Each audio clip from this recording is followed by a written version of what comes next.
Hey folks, when all else fails, there's always carp fishing. Now who fishes for carp, you ask? Our friend Joe Bruce has a passion for carp fishing from shore and kayak. And while you may not know this, it's one of the most popular fishing sports in Europe. And it's growing here. Hey, you get a big carp on your line and you too soon will be hooked. But it's all about technique, as you'll see right now when we go out in the open.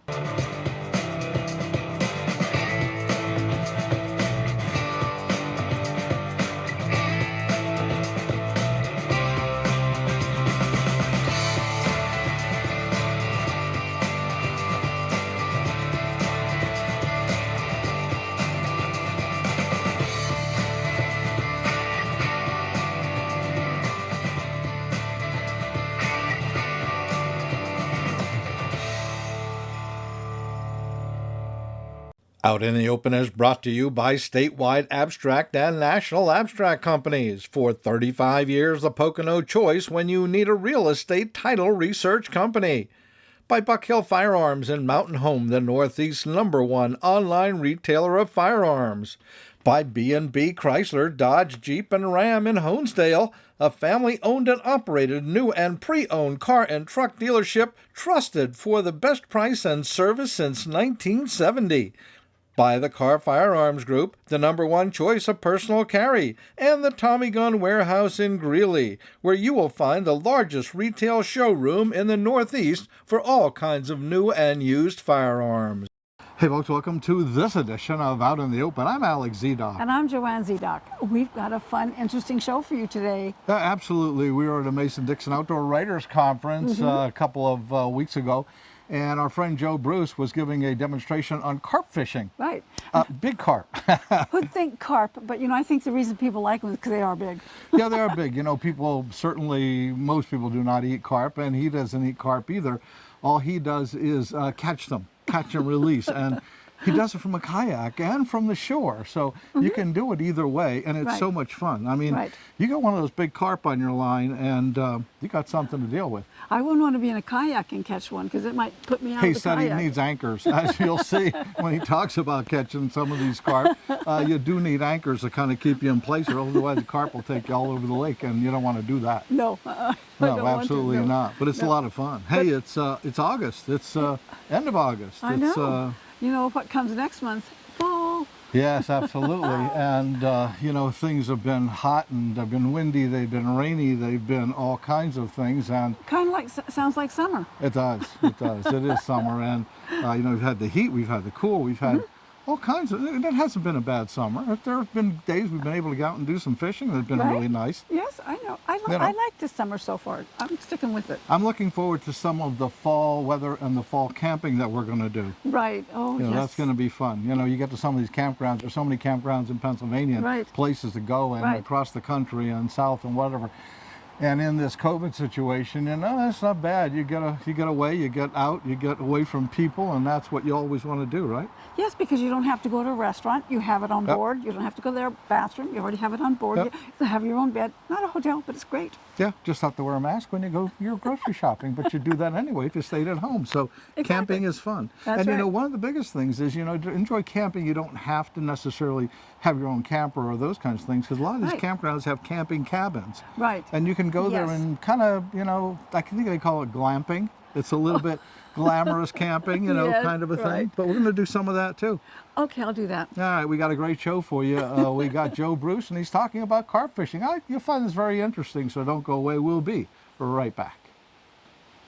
Come enjoy great food and famous jug wings at the Jug Handles Creekside Bar.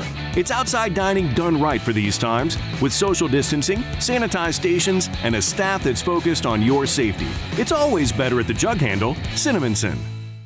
Fishermen use anise oil to mask human scent on lures and bait, and deer don't object to anise either. You can use anise-infused soap every day. Get the all-natural, handcrafted sports bar with oil of anise from Marie Soap. Go to mariesoap.com. Order today. Hi there. My name's Joe Bruce. I'm from Westminster, Maryland. What I'm going to do today is talk about carp fishing.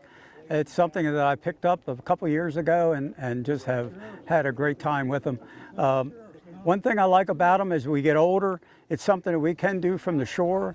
So it's kind of like what we did when we were younger, when we were fishing floats and night crawlers. One unique thing about carp, there's not just one carp. There's actually 4 different kinds. They're all belong to the carp family, the common carp. And then they have one called a mira, which is a carp that has very few scales on it. Every once in a while you catch what they call a full mira, when the whole body's full of these funny scales. They look like apple slices on the fish. And then there's the muddler, which is actually a cross again with between the 2 mirrors and the common. What happens is they get an irregular pattern to them. It just doesn't look like that diamond pattern that you see on a common. And then there's another one called a hybrid, which is actually a carp that's mixed between a goldfish and a common. And they don't have barbels like a regular carp. And they're usually smaller, more compact. And what I'm going to talk about today is a lot of European stuff. I mean, over in England, this is a big thing. I mean, you know, this is where it all started. And they have certain terms that they use. Like where I'm set up right here is called a swim. Obviously, you can understand that. You know, the fish are swimming by. What I have there is a pod, and that pod actually has alarms on it, and all my reels are double geared, so they have a regular drag and then they have a secondary drag. So I can set the secondary drag with it out there, just let the fish run. I'm going to pass this around. I got the hook covered up because obvious it's a hook, but this piece of metal, they make them in plastic. They do all. This is called a method feeder. A what now? A method feeder, and obviously it's a method to deliver bait. Okay, and the feeder obviously makes sense. You're going to cover this up. This rig right here is called a hair rig, and it used to actually be done with human hair at one time, and they stopped doing that. But the way I am, always got to modify everything. I didn't like the way they were set up, so I set them up to where I actually take a circle hook. Okay, so I don't have to set the hook. When the fish runs, all I got to do is pick up the rod and start cranking it. And I also do the whole barrel of the hook shank. So this is a fake corn. It's a plastic corn, and it just sets up above his float, so it sets above the bait. So how you set this all up is with this here, which is my pack bait. Okay, my pack bait consists of breadcrumbs. It can be panko or whatever. Old-fashioned oats, and use old-fashioned oats, because if you use quick oats, it'll get too mushy. I use hominy, or you can use corn, or you can use green beans. But I find hominy works much better. It's a corn-based thing, and it'll actually get caught in some of those grooves, so the bait stays there for a while. And actually, the mixture to make it all bond together is cream of corn and the hominy. That's what bonds it all together. So when you get done, this is my food for the carp. It's everything that's in there. It's in here. Okay, and so what I do when I'm getting ready to fish is I got this rig all set up, just like we talked. I'll pass that around if you guys really want to see it up close, and just like braid, you know how braid is. All right. So all I have to do is take my pack bait, and I'm going to fill this cavity up with it. So what I'm going to do is just stuff it in there. So this is a good, why they call it a method feeder. Comes in all kinds of sizes. If I'm fishing really fast water, I actually have to go to 3 ounces. This is only 1/15 of an ounce. I do a couple things different than a lot of people. You notice there's a bead there. Typically what happens in most feeders, they let this swivel go up inside. And that indicates or helps when the fish takes the bait, that little bit of resistance there will set the hook. Well, I don't have to worry about that because I got a circle hook. So I've eliminated all that problem. So I put that bead there to protect it. And then you take the circle hook and put it in the bottom of the, and that's ready to cast out. That's all it is to it. And then we'll set up the little machine here.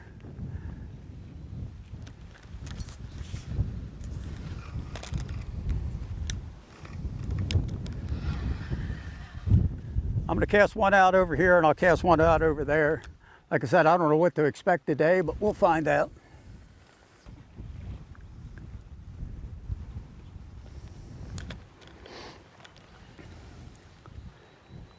Get it to where it's fairly snug, but not completely snug.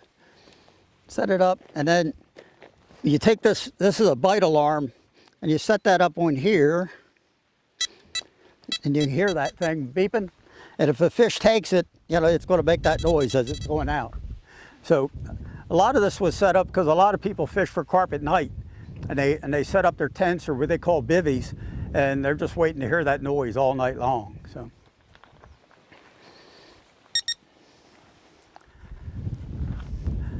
I'll tell you one thing about carp fishing. As a lot of us are getting older, there's going to be a time when I can't get in that kayak, you know, and go out. But I can fish off the shore forever. As long as I can walk and I can drive, I can carp fish. And I have numerous places I can fish for carp off the shoreline. And you can do it all winter long. I've caught plenty of carp in January and February.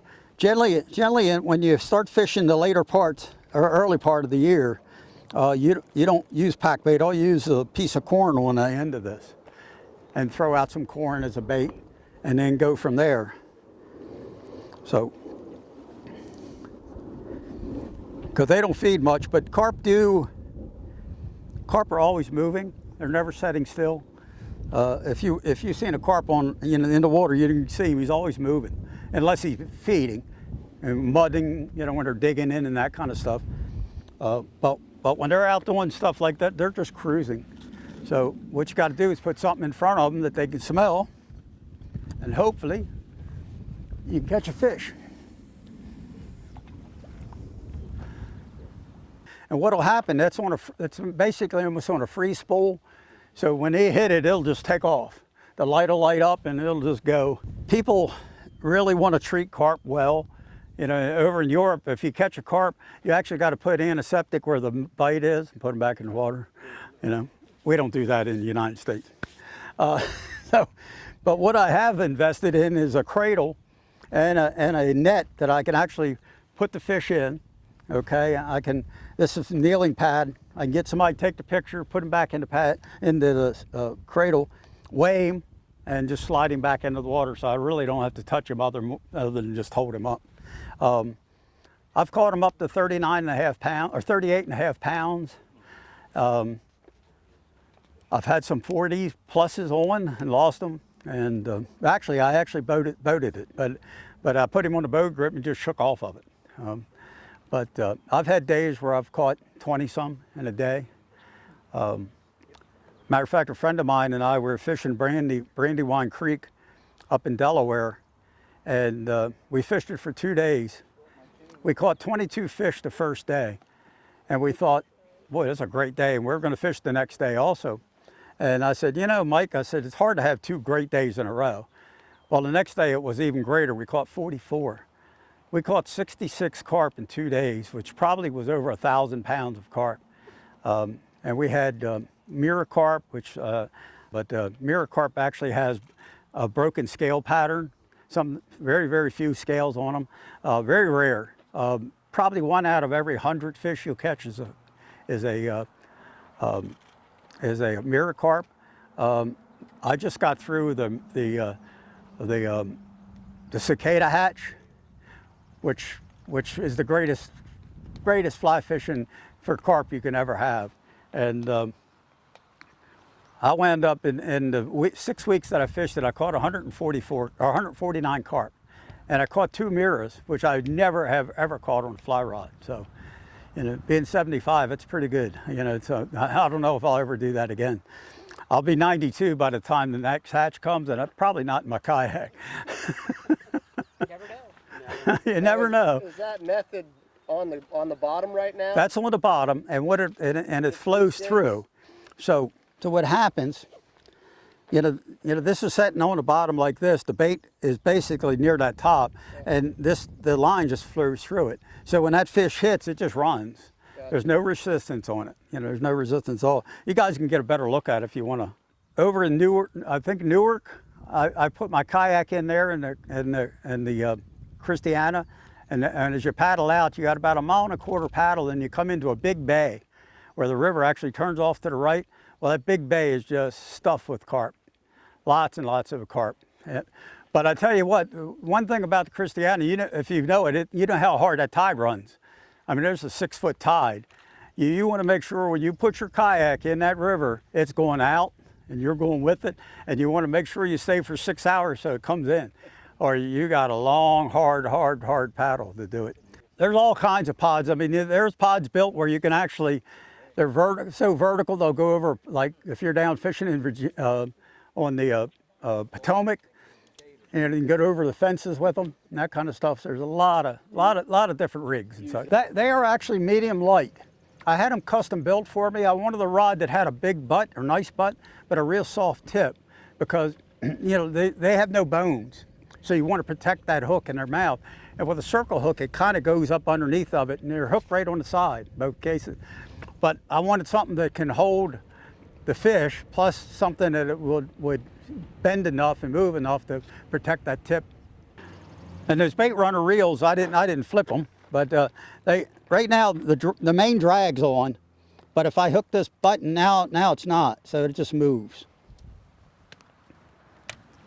Good thing I looked at that, or the whole pod would go if a fish hit it. I had one that I didn't realize. I hit the button. I had 3 rods on it, and a fish hit it over Brandywine and took the whole pod and threw it upside down.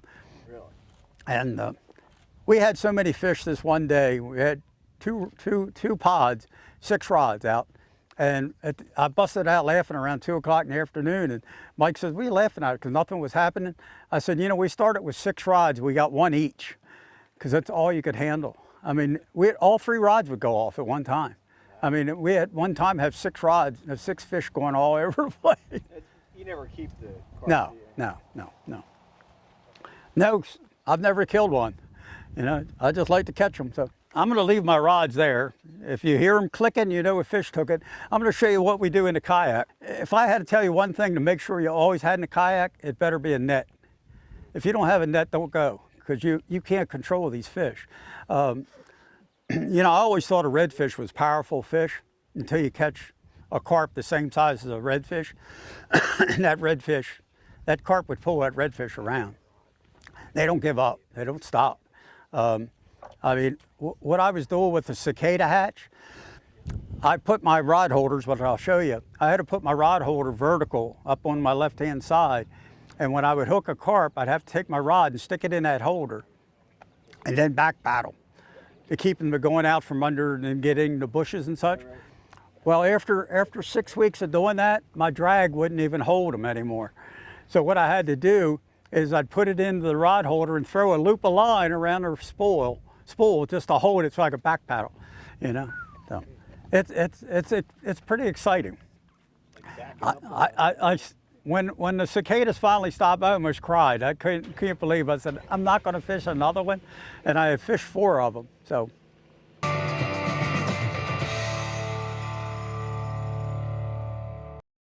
Real estate law is our business and need an abstract title search company near Stroudsburg, Mount Pocono, Pocono Lake, Lake Naomi, Blakesley. Call National Abstract at 570-646-4110 for offices near Scranton, Clark Summit, Lake Wallenpaupack, Lords Valley. And for general information, call 570-226-6229. For 35 years helping people with real estate, we're a Pocono experience you can't afford. Call 570-226-6229. Buck Hill Firearms, home of the $10 transfer, located at 916 Route 390 in Mountain Home, Pennsylvania. You never have to make an appointment. We're open 10 a.m. till 6 p.m. Tuesday through Saturday. Buck Hill Firearms is a full-service gun shop with on-site gunsmithing. Buck Hill Firearms NRA certified instructors are here to help you choose a gun that's right for you. Buck Hill Firearms, 916 Route 390 in Mountain Home, Pennsylvania, right next to the Mountain Home Diner. Check out the website at buckhillfirearms.com. Don't be shy, stop by and see why so many folks rely on B&B for the best buy. Easy to find in Honesdale, we're making deals on all types of wheels. Brand new Chrysler, Dodge, Jeep, and Ram, and the cleanest pre-owned vehicles in the land. For big choices and the best buys, head to B&B, Chrysler, Dodge, Jeep, and Ram in Honesdale, where smart buyers shop first. To translate a vision into reality is true innovation. At Car Arms, we not only manufacture some of the most advanced firearms on the market, we build assurance and reliability through a solid history of quality. We pride ourselves on offering concealable, performance-driven firearm systems that exceed expectations time and time again. Car Arms, American ingenuity at its finest. It's been years in the making. Tim Flanagan's landmark upland hunting masterpiece is finally here. This new coffee table style edition, The Birds of My Life, Grouse and Woodcock, is a lifetime of extraordinary hunting experience vividly brought to life by Wild River Press. At 11 by 8.5 inches, with 413 all-color pages, it contains rare photographs of grouse and woodcock, the result of spending thousands of hours in the field.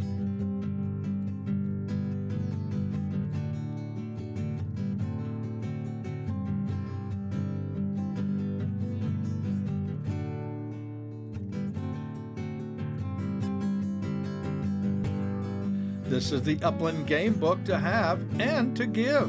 Order your copy today directly from wildriverpress.com. Let's look at the kayak and I'll show you what we do there. It's actually a different ball game. What I usually do, how I have it set up, is pretty much what you see here. I have a net, and the net is actually hooked up. So once I bring the fish in, I can put it on a boga grip, but I usually don't. What I do, when you guys get older, you want to put one of these in your kayak, because we're too old to bend down, do all that stuff. All I got to do is hold that, kind of let myself down, okay? And I can do that, pull myself back up too. So the net's fairly deep. It doesn't bother me sitting there. I leave it over this direction. You want to have 2 anchors. That's one thing that's almost got to have, because you want this boat to lock down and not move. So I built this little trolley. It's nothing to it, but I can hook one line on there and take it all the way up to the front, and then I'll hook the other one in this little cleat right here. So I got the boat locked. The paddle can get in your way. I one day kept thinking about it. I said, you know, if I put a little hook here, all I got to do is flip that thing over and my paddle's out of the way. So I don't have to worry about it. I don't have to deal with it at all. I set up, depending on where I'm at, I mean, I set this up one rod this direction, and I'll set this one up and go out that direction. And if the fishing's good, 2 rods are too much, because I mean, the fish will come and keep coming. And you got to remember, if you're baiting this stuff, you're throwing bait out, especially in tidal water, it's starting to move. So the more it moves, the more chum you're putting out, the more fish come to it. So as your day goes on, it gets better, better, better, better. So now, taking a picture with a kayak, it becomes a problem. Well, this is my MacGyver rig, and my MacGyver rig goes into my rod holder. What I did is I cut the keyway out of it so it'll go in, and I can take this camera and set it up to where on 10 seconds and bring it out there. Okay, so the carp's in the net. You got to be able to handle him. So I built this little cradle. This little cradle goes across my legs like that. Okay, I can bring the carp in, put him in the cradle, pull him and put him in the cradle, and I can set my camera up and I got the shot, so I can pick him up, take the shot of him, dump him back in the water, and that's it. But without a net, don't go carping, because there's just absolutely no way to handle these fish. Like I said, I've caught them up to 38.5 pounds, and lots of days you'll catch fish constantly 17, 18 pounds. And some days you get 30 pounders. So there's probably 50 out there. I haven't caught one yet, but I'm trying to work at it. But that's how I set up my kayak. Try to keep it as minimum as I can. I got a little box up here with all my carp stuff in it, and I got my pack bait right in front of me. So everything I need is right there. Where do you buy that pack bait? I'm sorry? Do you buy that pack bait, or do You make can buy it, but make it. Everything is in there is edible. I mean, you can eat it if you want. You know, I had a guy try it. He said it just tastes like sugary oatmeal. That's, you know, I mean, it's got cream of corn in it, hominy,